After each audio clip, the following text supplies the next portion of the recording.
recording. So take it away. Perfect. Well, thank you, everybody. Good morning. Could be afternoon for a few of you. We're very excited today to be able to discuss with you and showcase our technology today, which is our Evolve Express. We are high throughput, frictionless weapon screening technology. So I'll share my screen here with everybody this morning. And what I'd like to do is to start out with a very short overview of our product. I'm going to pause it, and I'd like to play a couple videos so I can basically show everybody in real life situations what our screening technology will look like in different venues. I know we have a mix of clients here today, might be warehouse and distribution, office complexes, ticketed venues, schools and education, and potentially healthcare facilities. So I know in light of recent events in healthcare, at the very end of our presentation today, I'm going to highlight just a couple of the deployments that we have and what that will physically look like potentially in the entryways of your facilities. So with that, Ben, one quick housekeeping question. Do you want to have people just ask questions as they come up? Do you want to put them in the chat? Do you want to hold them to the end? How do you want to handle questions? I'd say if you want to put it in the chat, I'm more than happy to answer them right there on the spot. Because I think that, as they come up, I think it's vital with both potentially the information that we have up on the screen that we answer those right away. So if we start to, go down some rabbit holes, I might say let's hold that one to the end, or we can take it offline if that's okay. Perfect. Everyone, if you look at the top of your screen, you should see a little icon that says chat. If you click on that, you can type in questions right there. All right, back to you, Ben. Thanks. Oh, excellent. Thank you. So today we're just going to do a quick overview. We appreciate everybody's time, so we'll want to keep this within our time limit. So Keith or anybody else, feel free to give me the hook or stop me if we need to do another one or potentially do some personal presentations for anybody that's on this call today for your organization. We're more than happy to do that. So we really do want to keep it high level. So, our mission is to make the world a safer and more enjoyable place to live, work, learn, and play. That's really our mission that drives us every single day. As we start to talk, I think it's important that we briefly talk about our organization, how we started and where we are at today. We are not new. Our organization was founded actually back in 2013. Our Evolve Express model, that is currently our only product out there, was actually launched in 2019. And we think that's a big time frame between the inception of our organization and the time that we launched our product. But what I like to point out is that we are proven technology. We are not something that we say we think it's going to work. We know it's going to work. We put a tremendous amount of research, development, engineering, scientific explanations into our process of what we do. When people look at our technology, they think of us as a metal detector. We are not a metal detector. We are a weapons detection system. What's important to point out as we get through all of these is that we are actually detecting every piece of metal that comes through our technology or comes through our portal. But our system is smart enough with our analytics and our software platforms that we're able to distinguish between common metallic objects and specific metallic threats. And we'll get into what those threats are. But when I first started with this organization, we had screened close to 25 million people, which at the time was second only to the TSA. Today, we've screened over 450 million people. We screen over 1 million people per week through our technology. And of course, second only to the TSA and the international airports across the globe. We are a publicly traded company. And we have a tremendous amount of investors, advisors, and a lot of awards that we've won. One of the awards that we don't have up here, and it's really not an award, but we've recently received the Department of Homeland Security Safety Act designation, which is extremely difficult to get. Took us over 2.5 years of testing with the Department of Homeland Security to get that designation. It's extremely important when we start talking about professional sporting events and things of that nature. But we're very, very proud of that fact that we were able to get that certification, and we can now discuss that. We also have a tremendous amount of testing, independent testing, that's out there in the marketplace now. I have one slide to kind of highlight that with NC4S.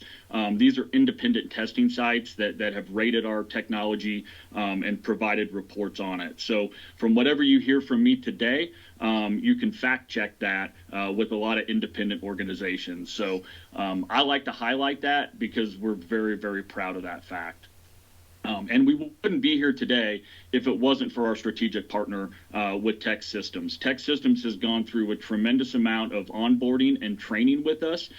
We have certified technicians within their national reach across the United States. So we were very proud to be a partner with them and for them to represent our technology, to not only market it, but to also install it, service it, and provide training after the fact. So thank you, Tech Systems, for being a great partner of ours. The one thing I highlight with the founders down here is Mike Ellenbogen. Mike founded our company. He actually has been in physical security screening his entire career. He actually started a company back in the late 90s, early 2000s called Reveal. You can actually Google them today. He sold that company to Leidos, which is the largest X-ray manufacturer around the globe. And his technology, Reveal, they did not change the name to it, is still used in virtually every international airport across the globe. It's back-of-house luggage screening, very fast-paced. So when you go to the airport and you go to check your luggage and you put it on that small little conveyor belt and they weigh it, and then it goes behind the curtain and you don't see it again until you get to baggage claim, your luggage goes through his technology. What put him on the path with Express and Evolve Technology was, if we can do high-speed luggage screening at the airports, why can't we do this with people? And it posed a lot of challenges. You know, we didn't want to use X-ray. Those can pose health concerns and things of that nature.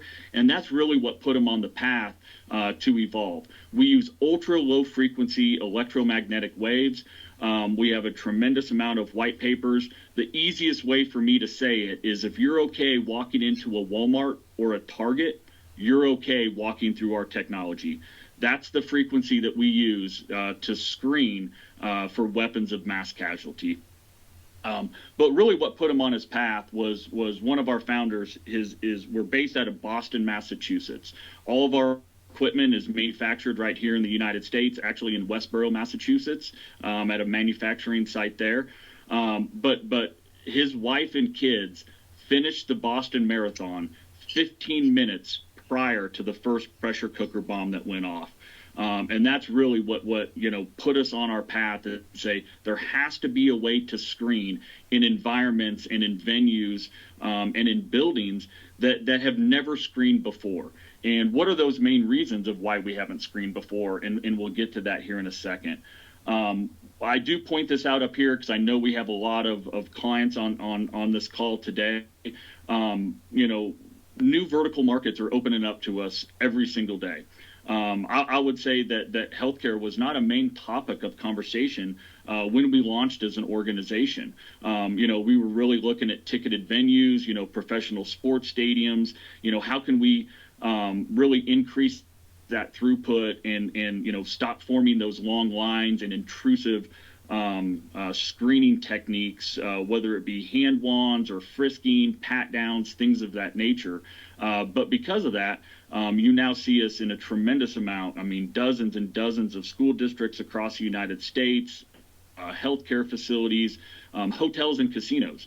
Quite frankly, we never looked at the casino market as somewhere that we thought we would be screening at. We're now in dozens of casinos across the United States. So the reason I put this up here is these are just a handful of what we call our ambassador program. These logos and these clients up here, we're more than happy to connect any end user with, and they can talk to them independently without Tech Systems and without us to kind of explain how their experience has been utilizing Evolve technology and our Express platform. and we're very proud of that fact. So if you don't see a specific industry up here or a logo up here, feel free to reach out and we can make those connections for you. So we talked about, that intrusive weapons screening, and traditional metal detectors and x-ray machines and things of that nature. But I think it's important to point out, as we all know, without getting into Second Amendment rights and where everybody stands, politically, there's a tremendous amount of guns in the United States, more so than any other country, in the world. And that's not a bad thing, and sometimes it's not a good thing. But I think it's just important to point out how many small arms firearms there are, in the United States today, and how we are continuing to trend up. This is the heart of really what we're looking to accomplish, what we're looking to stop. When I put this up here, a lot of them look at this and they say, oh, you don't need the technology if somebody comes walking in with an AR-15 weapon. And that is correct. We are not looking for this fully assembled AR-15 or fully assembled handgun or pipe bomb or pressure cooker bomb. We are looking for components of these weapons if they're broken down. So if somebody was to break down an AR-15 and put it in a backpack or a briefcase, it does not have to be fully assembled. We're measuring density, composition, shape, and orientation of those metallic objects that come through our system. So even if somebody breaks down an AR-15 and 3 different people have different parts and pieces of that weapon, we are going to alarm on that barrel, on that receiver, on the slide of a handgun. So we are not looking for just the shape of a handgun. We are looking for the shape, density, composition of these different components of these weapons of mass casualty. The one thing I always preface our call with, and not to make a joke, but I'm very blunt about it, is what you don't notice up here is knives. We have stopped and alarmed on more knives than we have guns. But we are truly not a knife detector. And I think as you start to look at different screening processes, there's a lot to be said about knives. Not all knives are created equally. There's ceramic knives out there.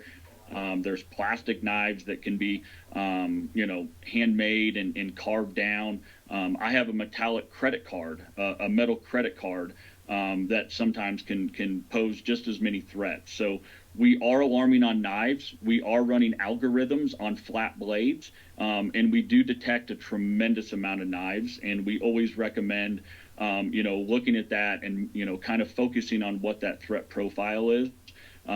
Because there's a lot of metal detectors out there and weapons detection systems out there that truly aren't going to alarm on every single knife that comes through, whether that be a small little pocket knife or even a low quality metallic knife that's out there. So we talk about, the protection paradox. This is what we talk about a lot. Over here on the left-hand side, we put visitor security and visitor experience. You can put anything you want in front of that. Visitor, student, employee, guest. Yeah, what we're trying to accomplish and our main takeaway today is going to be experience. We really want to increase that experience, whether it be student experience, visitor experience, employee experience. Supposed to have media out. We want to make that better as people are coming through and into that building. In the past, this is what you had to do. If you wanted to increase your security, you're going to have full body frisks, you're going to have walk-through metal detectors, hand wands, but every time you do that, you're decreasing what that experience is going to be for your employees and guests that are coming through that door. And that's what we want to help solve, and that's what we feel we have solved today. I don't know if there's anybody from the TSA or the airports on here today.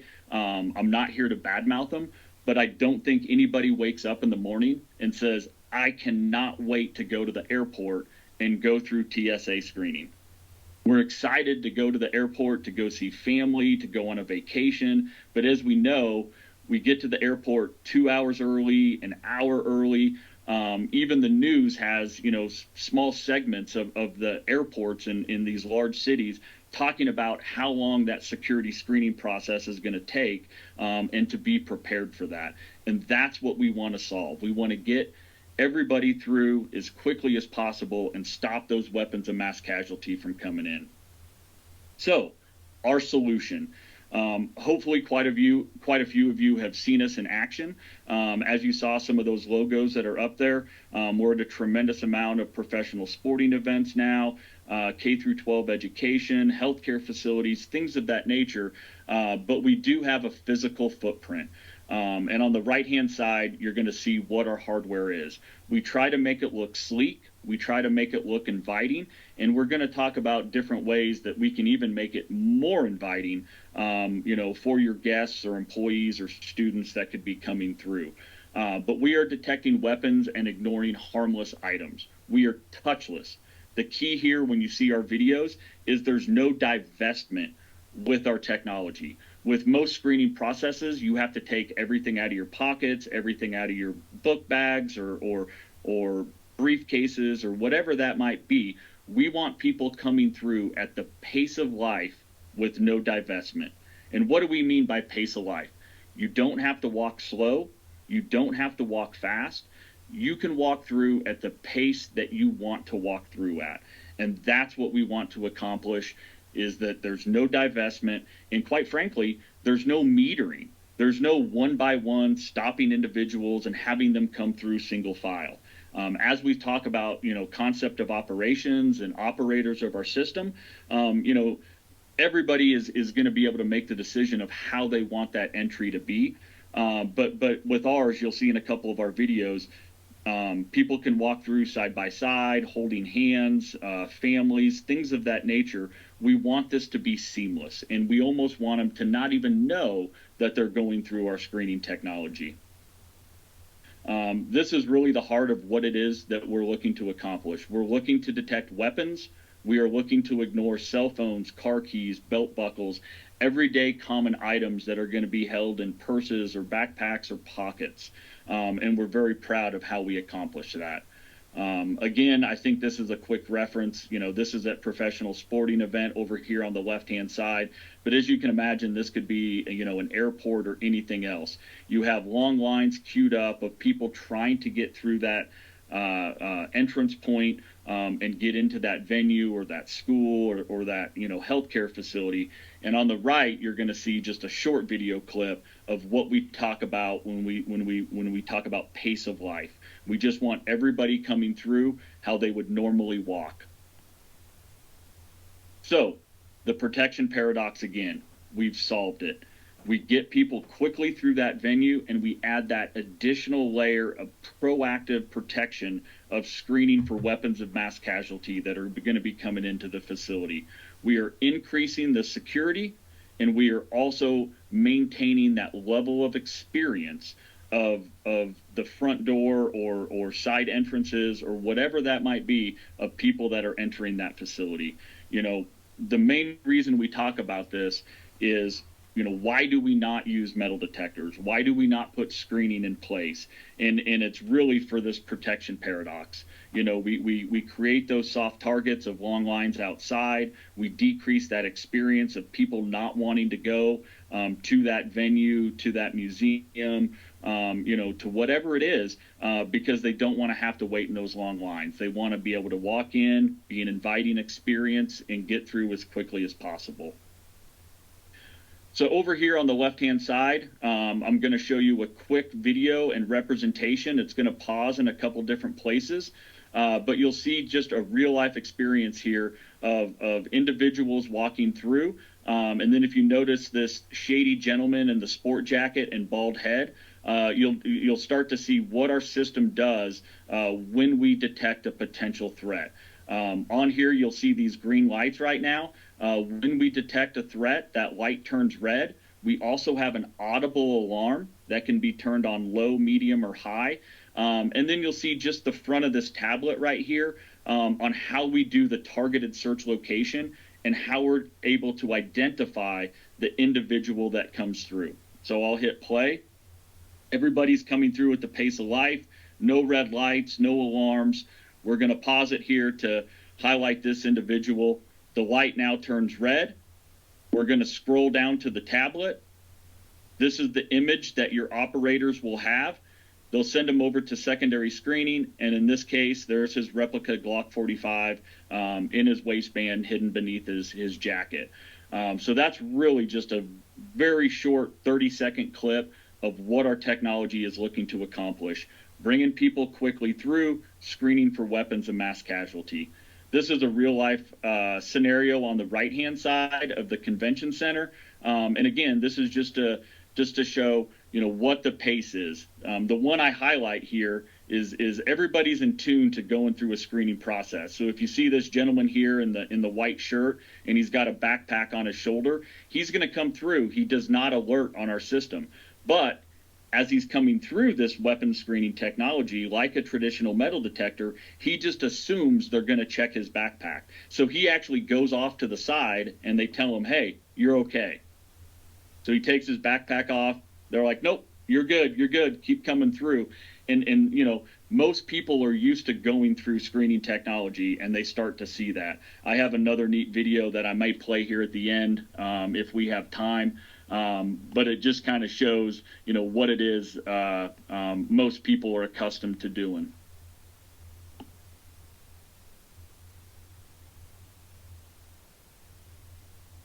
What our targeted search location is, you got to see, how it is that we have people come through with the pace of life. That's the key takeaways with our technology is not only are you not having to divest, not only are we not having to meter individuals, but we're also providing targeted search locations on our tablets. I usually pause here because we get a lot of questions about targeted search locations, about, invasion of privacy and things of that nature. What I can say is we are not saving these images. We are saving these on the cloud, and we have the ability to give you those. But we are not taking photos or videos of everybody that comes through our technology. It's only people that alert. And I think the important thing about this, when you talk about no divestment and no metering of individuals, we now take the stereotype and we also take the bias out of the screening process, with our targeted search locations. If two people are walking through side by side, I usually say a male and a female, and it alerts when they come through. It's just typical that we say, who are they going to pull off to the side for screening? We hope it's going to be both, but in a very high, fast-paced environment, usually they're going to pull the male off to the side and do secondary screening. We take that bias, we take that stereotype out of it with our targeted search locations, because now we are able to identify that specific individual, no bias, no stereotype, just this individual has a potential threat on them, and now we can pull them off to the side to do that secondary search from a concealed weapons standpoint. We're also using AI software. Our systems, we're currently running probably 4 to 5 software upgrades per year. We'll talk about how those software upgrades are pushed to the systems with our technology, but we are getting smarter over time. If anybody's done research on our technology, there are going to be false positives. If items look like a potential threat and they have the density, the composition, the shape, and the orientation to be a potential threat, we are always going to be safe.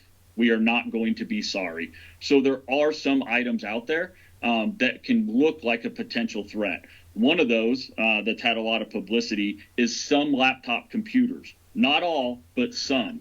They have components within them that look like a potential threat, whether it be clutter that could be used in a bomb. Some laptop computers, HP and Dell, they put a metal bar in between the monitor and the keyboard. Well, guess what they do to make that laptop computer lighter? They hollow out that barrel, or they hollow out that rod. So some laptop computers are going to alarm in our system. What I can say about getting smarter over time is about 1.5 years ago, we were alarming on probably 60 to 70% of the different laptop computer manufacturers out there. Today, we've brought that down. We're probably in that 20 to 30% range. We're constantly testing, and we have spreadsheets on make and models of laptop computers and Chromebooks and things of that nature that we can start to identify. and that we do not alarm on. I'm going to dig into this a little bit more, but the integrations that we do. We are now a smart technology. We are now an electronic security layer. When you think about metal detectors, they're very good at what they do, but they're dumb technology.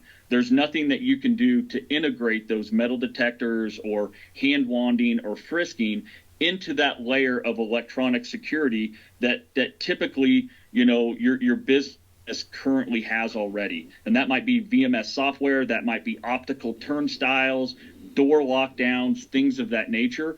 Our technology can now integrate with a lot of those, and I'm going to highlight a couple of those here towards the end. One of the other things I want to talk about in really how we've revolutionized the way you do physical security screening is now the information and the statistics and the analytics that you're going to get from that. I'm not here to badmouth the TSA, but as you start to go through some of the screenings at the airport, you can watch them with some of these technologies. They literally have a notepad and a supervisor or a manager, typically watching these systems. And they're still, to this day, marking items down that alarm in the system on a notepad with a pen and paper. We now gather that data and provide all of our end users an analytics platform that now shows all of this in real time or after the fact. So this is just a quick highlight of 3 monitors up here, but we have a multitude of different screens and analytics that you can do. One of the ones that I highlight in this, because we see this as extremely beneficial, is we have 6 different sensitivity settings. When you saw that screen up there with those potential threats and weapons that were up there, setting A is going to be our least sensitive. It's looking for the pipe bombs, the pressure cooker bombs, the long rifles, the AR-15s, things of that nature. We can then start to dial those settings down and become more sensitive in our B, C, D, E, and F. F is now getting down to our mini subcompacts, our single shot Derringers, things of that nature, plus all of the above. Now, what comes with that, with the more sensitive that we get, is the potential to get more false positives when looking for clutter that could be used in pipe bombs, when looking for knives and flat blades and things of that nature. But one of the things that I highlight with our Insights platform is that we can now start to run what-if scenarios. So we can, if we want to run this system on a D setting, which is looking for subcompact handguns and all of the above, we can now say if we ran a 5 or a 10% alarm rate, we can say, what if we were running on an F setting? And our system is smart enough to tell you that, during that hour time frame or 24-hour time frame or maybe 1 month time frame, we can say if you were running on F, you would have been at an 18% alarm rate. One of the neat stories I like to tell is a performing arts center that had never done screening before. And we ran the system on a D setting for the first show that they did. It was their first performance coming out of COVID, and we ran it on a D setting. And we ran, I believe, an 8% alarm rate. We quickly went in, logged into their Insights platform and said, what if during this 2-hour time frame we were running on F? And it was going to be a 12% alarm rate. And they said, perfect, let's run it on F.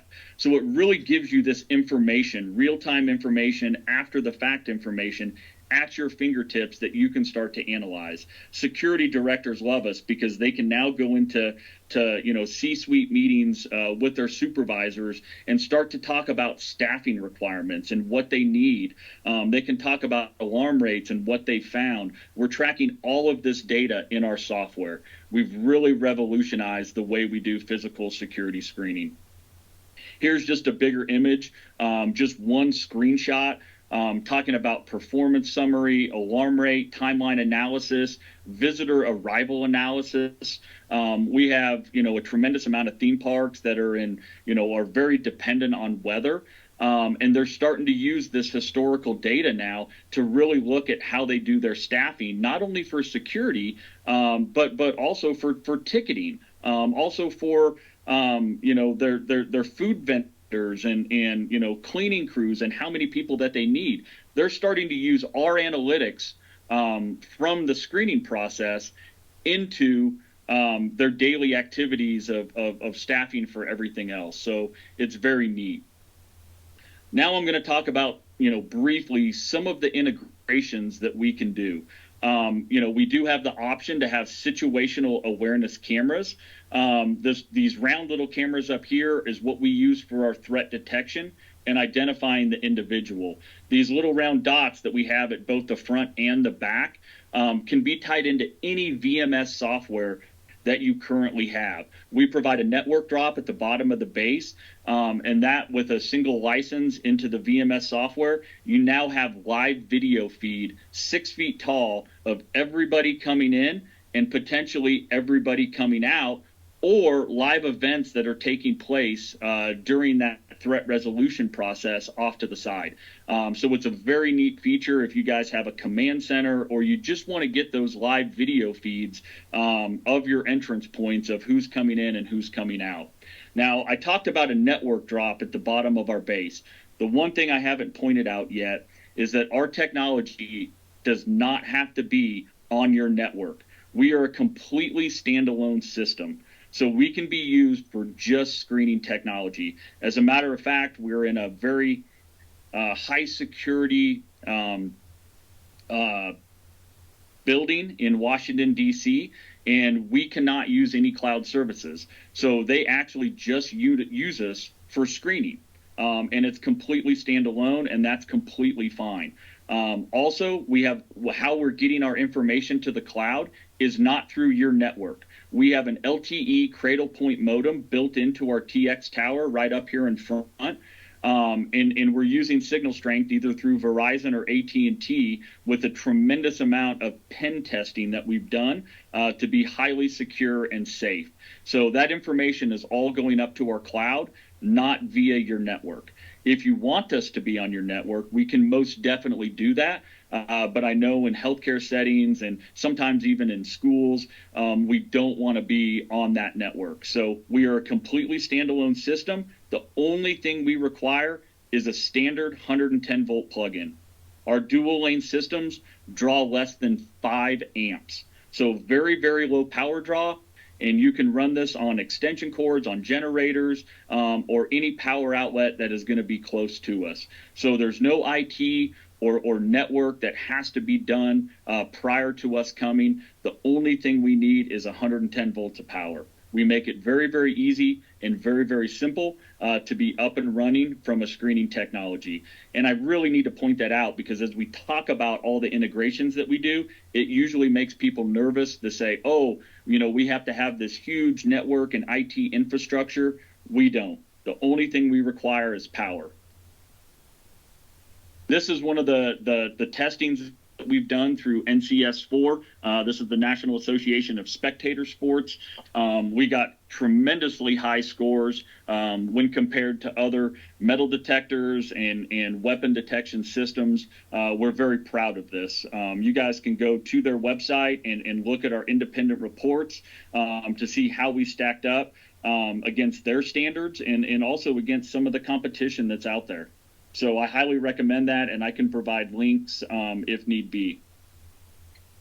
From an integration standpoint, we talked about this. I'm not going to spend a tremendous amount of time because every client and every end user is going to be different.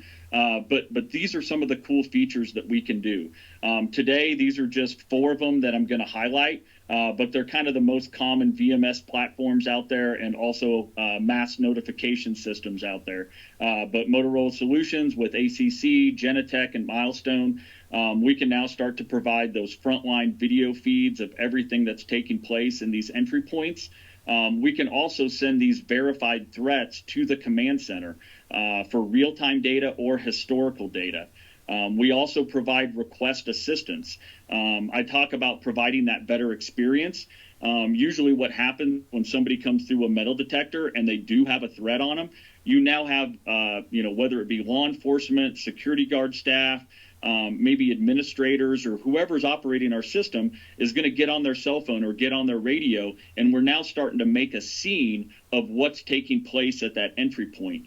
we are now basically a silent request alarm assistance on our tablets. You basically can tap a button, and that's going to send notifications out to whoever is on that notification list. And it can, they can be pre-recorded messages that say, need assistance at gate 1, need help at entrance at door 1, whatever that might be. But now we are starting to be able to request assistance in a very calm and very organized fashion.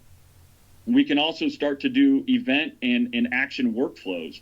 What do we mean by that? Well, we can start to do door lockdowns. If we have a verified threat of a weapon coming through, they can easily lock down doors, lock down turnstiles, things of that nature, which has really never been done before. It always had to be another button or another integration or technology that you had to go in and do to start doing this. Now we can do event action workflows. One of the neatest ones we did recently for Division I college is they wanted to have appearance searches.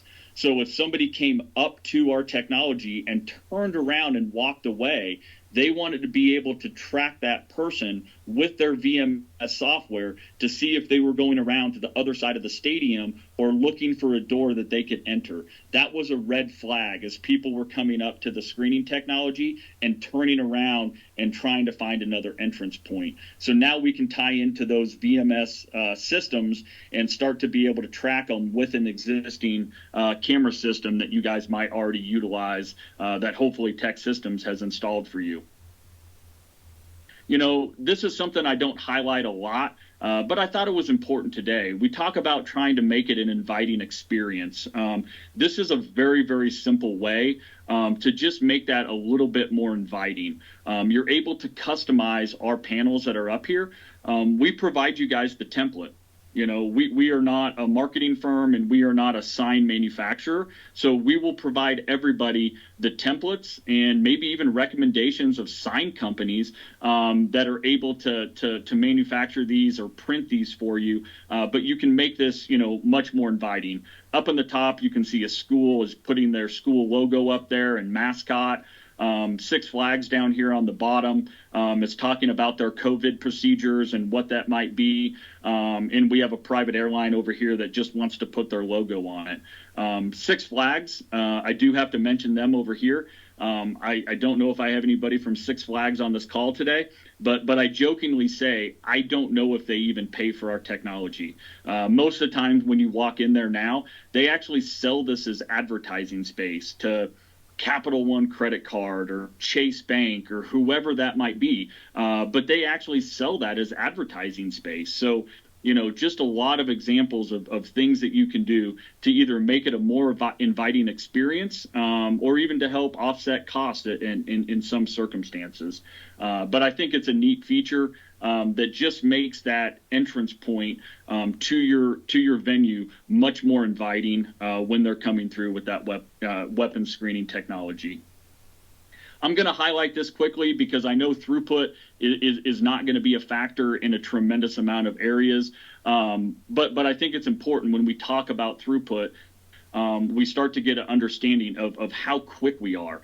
What that ROI can look like, if you are looking at implementing screening technology. It's always going to be based on how efficient, the operators are and guard staff. But we say in a single lane system, we can replace at minimum 5 traditional magnetometers or walk-through metal detectors. So we're decreasing that manpower so we can have substantial labor savings if you are looking at it or you do currently have screening technology in there. And you can start to redeploy, law enforcement, security guard staff, administrators, whoever that might be that's operating it, to now different parts of your building, whether that be parking garages or maybe internally. But we're reducing that manpower, and we really want to help out in that respect with our throughput. As you can see here, just a dual lane system that you guys saw in the picture earlier. This is what we can replace when it comes to traditional metal detectors. I live in Denver, Colorado. We just installed one dual lane system at an amusement park in the beginning of the spring. they had 15 metal detectors in their entranceway to this amusement park. They now have one dual lane express system. It's been life-changing for them. They put up, snow cone stands and merchandise stands. We've given them back a tremendous amount of footprint for them to do other things with and not bog that down with the security screening process. We can also help you guys out. We have some very easy tools that we can come in here and very quickly be able to start to look at what that capacity can be and what those cost savings can be for you.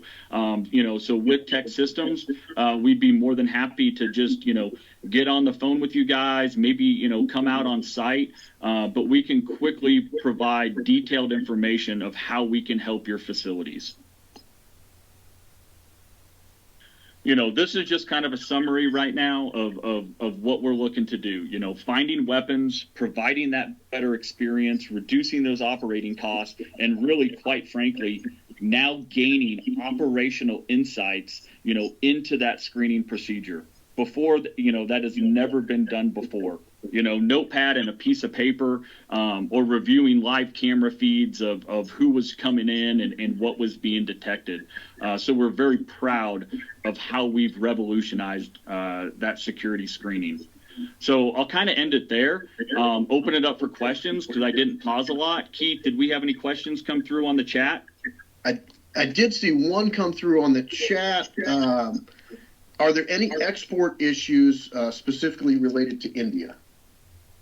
So, globally right now, we have a strong focus in the EU and also down in APAC. So I don't believe we have any issues with India, but I can definitely follow up on that and put you in touch with our international team to just verify that. Perfect. Thank you. One of the things I wanted to focus on, because I know it came up on the beginning of the call, I didn't put a strong highlight right now on healthcare. Healthcare doesn't have a huge amount of throughput. So when we first launched and we talked about being able to screen 4,000 people per hour in a dual lane system, you're like, wow, that's not that important for us. But providing that better experience in the healthcare settings, we were down, getting ready. We were doing actually a proof of concept, but we were speaking with the law enforcement officers at a specific healthcare facility down in Houston, Texas. And I hate saying this, but the law enforcement officer was just sitting at the front door playing solitaire. They didn't have metal detectors, and the way he worded it is, he goes, we've never had PC. We've never had probable cause to be able to, search anybody that came through into the ER or into our healthcare facility. So we basically had to wait for, that bad, thing to take that bad scenario to take place, or somebody to be screaming, or fights to be breaking out. We're now providing that probable cause, but still providing a good experience. So this is just a quick picture and an example of a healthcare facility where we've installed up in their front door. I've added a couple more here to show that we're portable. We're semi-portable systems. Our systems go down. We self-calibrate, so it makes it very, very easy. If the lights are blue, we're screening. There's no guesswork that has to go into it. If the lights are red, it's going to display on our tablet what the error code is and what we need to do to get back up and screening again. But, I call our system semi-portable. We do have a ruggedized base for outdoor applications that can be moved through grass or dirt or things of that nature, and it makes it very good. We have a professional sports stadium out in California. They move 23 of our systems outdoors for every single baseball game throughout the year. And that's how easy it is for them to bring these out, set up for screening, and bring them back in after the game. We have other facilities that leave these out all year long. We have a school district down in Florida that's deployed 65 of our systems. But as the hurricane was coming through recently within the last couple of months, Ian, we did recommend that they bring the systems inside during that hurricane, and they did. But most of the time, 99% of the time, they leave these outside their schools in their bus lanes, all year long. So no issues. We operate down to negative 20 degrees, and we operate up to 120 degrees Fahrenheit. So no concerns of overheating or freezing up. We can run into situations where it can get colder, but we'll work on those on one-off scenarios. So we're very proud of that fact. This picture here I like. Oops, I was supposed to take the name out, but I guess you guys can see who it is now. But it's an old building. A lot of times we're looking at new construction, modern modern buildings, but our systems are easy. All we need is 110 volts. You can see it plugged in on the wall over here. But it's not like we have cords, wires. We're doing core drilling anywhere. They're very, very simple and very, very easy to put up. Ben, we got two more questions here. Sure. Do you have any solutions that allow you to detect smart devices like smartwatches, thumb drives, phones, or external hard drives? Great question. We have looked into that, but right now those are items that we want to ignore from an experience standpoint. I'm curious if that question is coming from a data center because I just did a presentation last week, actually 2 weeks ago, on that. So hey, good morning. I'm good. There can be possibilities in the futures that we can look at running our algorithms to start looking at those items. Maybe even not looking for weapons, but for looking for specialized devices. But today, we're not there. We're truly just looking for weapons of mass casualty. Got it. And what are the maintenance and calibration requirements? So maintenance requirements, we provide a test kit, which is basically 2 inert firearms, 2 fake guns. But you really don't have to use those for testing unless you want to. So as long as the lights are blue on the front of our system, we are fully operational and screening.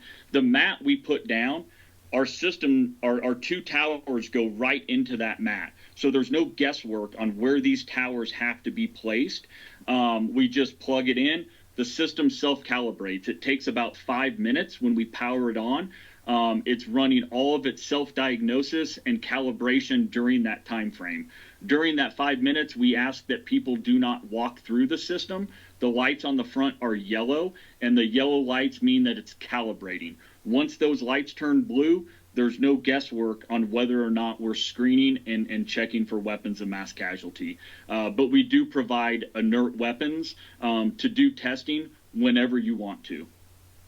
And how often does that testing need to be done? We have no requirement for it. We have some that just like to walk through it every single day with maybe law enforcement if they have weapons on them.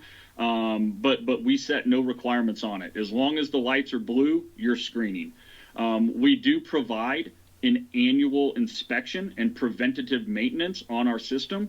On our outdoor systems, we recommend 2 preventative maintenance checks, and that'll be done by Tech Systems with their fully certified techs and service teams.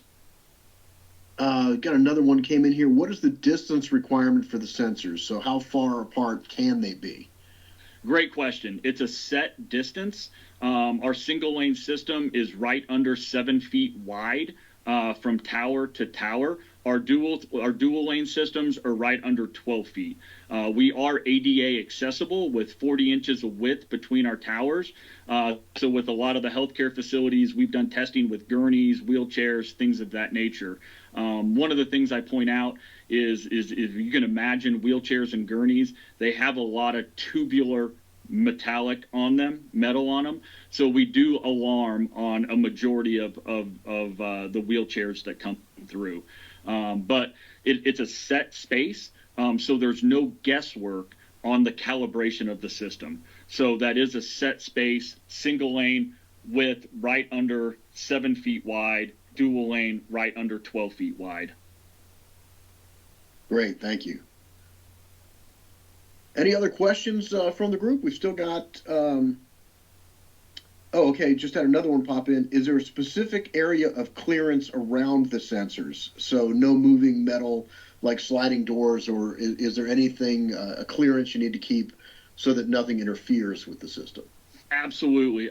Another fantastic question. So, we are using ultra low frequency electromagnetic waves. Without getting super nerdy today, a traditional magnetometer uses passive electromagnetic waves. We're using passive and active. We actually have two forms of coils within our towers that are detecting these devices and running our algorithms. So, we do have a set space. We want to be 45 to 55 inches away from moving metal objects, whether that be electronic doors or metal door frames, escalators, elevators, things of that nature. So if I go back into the pictures here, you'll notice how we're offset from some of these metal doors. And then we need to be 20 inches away from just stationary metal that could be moved or bumped during the screening process. Oops, wrong screen. Pull it over. So as you can see, that's a great question. So, this one you can see we're offset quite a bit from the doors here. But this one, we have an electronic door up here. We're probably 55 to 65 inches away from that. As you can see, they set up some flower pots over here that are stationary. And then they have their wheelchair holders over here, to kind of keep people out. What we recommend are simple stanchions a lot of times, just the rope cords or venue experience. We have schools that have set up like benches or tables. But yes, 45 to 55 inches away from moving metallic objects. And do you have actually two questions regarding medical devices? Do you have any history with false detections on medical implants like metal rods or titanium implants? And do you have any conflict with medical devices like pacemakers due to the active emissions? So I have a bunch of white papers that I'll make sure, Keith, that you have after this call. We always recommend checking with the medical device manufacturer to make sure, but I can provide the white papers and documentation on that testing. In regards to, implants, hip replacements or metal rods, titanium specifically, we do not alarm on those. Some of the neatest things when we do our testing is when people come up, they'll usually stop before they walk through our technology, and some even have a piece of paper that says, "Hey, I have a metal hip or a hip replacement. I'm going to alarm." We ask them to walk right through, and we do not alarm on them. So again, we're looking for the specific algorithms, looking for these weapons of mass casualty. To be at a high level, barrels, slides, bombs, clutter that can be used for pipe bombs. And so most of these implants do not replicate that, so we do not alarm on them. Okay. I got some good questions coming in there. Okay. Can this be monitored remotely from a SOC? So this would be utilized in areas that are closed, but somebody could come in the door after hours, or they could be, or when somebody exits, somebody could piggyback through that door from the outside. That's a great question, and the easiest way for me to answer it is we want operators at our system. Can you remotely monitor our technology? 100%, absolutely. But the way I really talk about it is we want to stop that threat the minute it comes through our system. So we understand that operators could get pulled away. And so that's why we really want to utilize our integrations, but we want to have those operators there. If somebody comes through that door and we're up on the second floor in a command center, that they now have the opportunity to pass that weapon off to somebody else, to put it in a trash can, to hide it in their locker,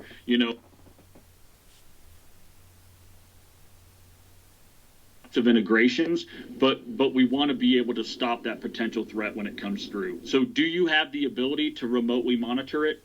100%, absolutely. But our recommendation is always going to be to have operators there to do that secondary search and to stop or to clear that individual from getting any further in. Good question.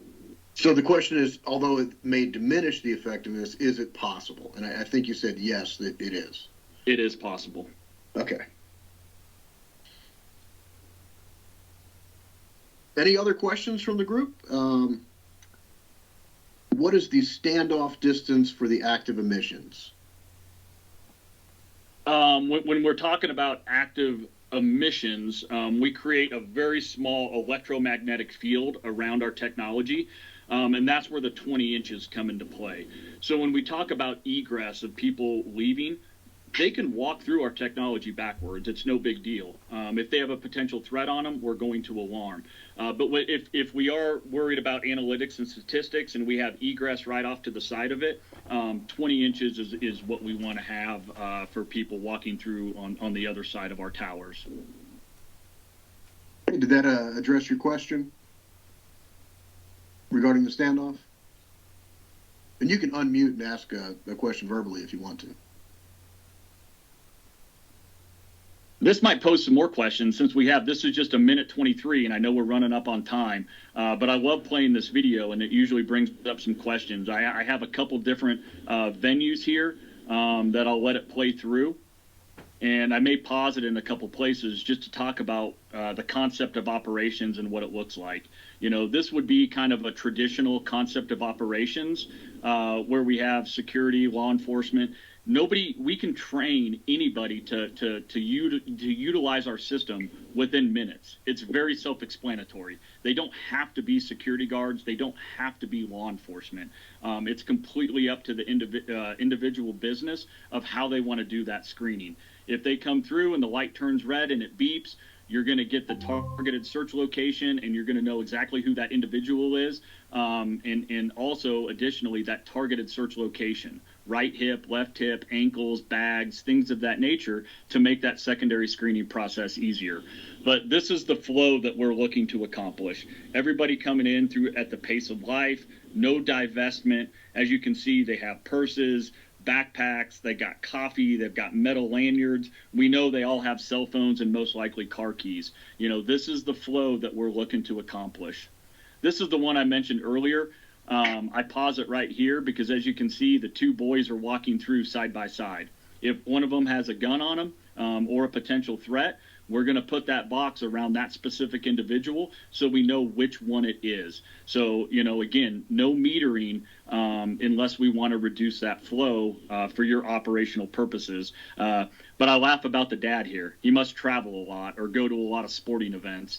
He was taking his cell phone and his car keys and everything out of his pocket before he even got there. He was just trying to be prepared. And they actually had a flow control person up front telling him, "No, sir, put everything back in your pockets." So as he comes through, he's kind of like, this is weird.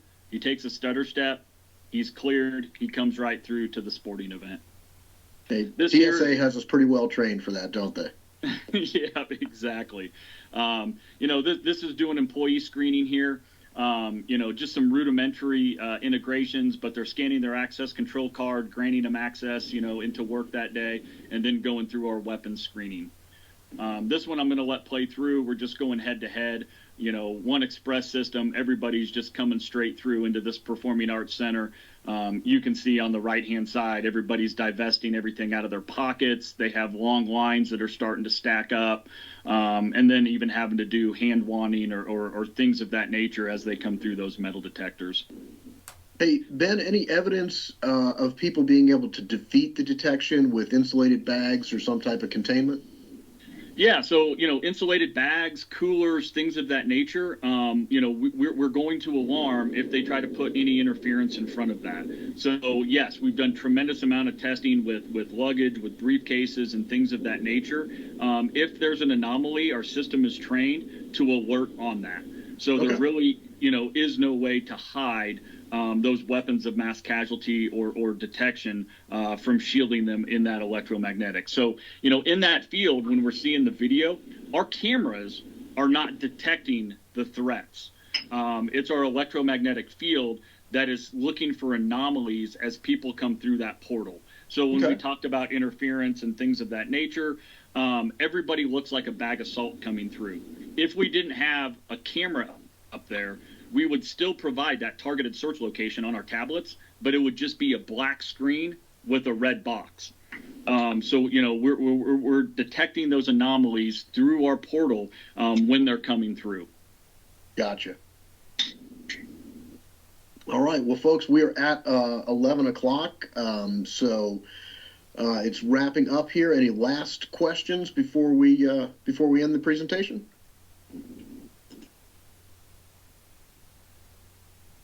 Oh, looks like we're good. Well, Ben, thank you very much for the presentation. Thanks to everyone for joining us today. We really appreciate your participation. If you have any specific questions, you can please reach out to me, and I will get you directed over to Ben.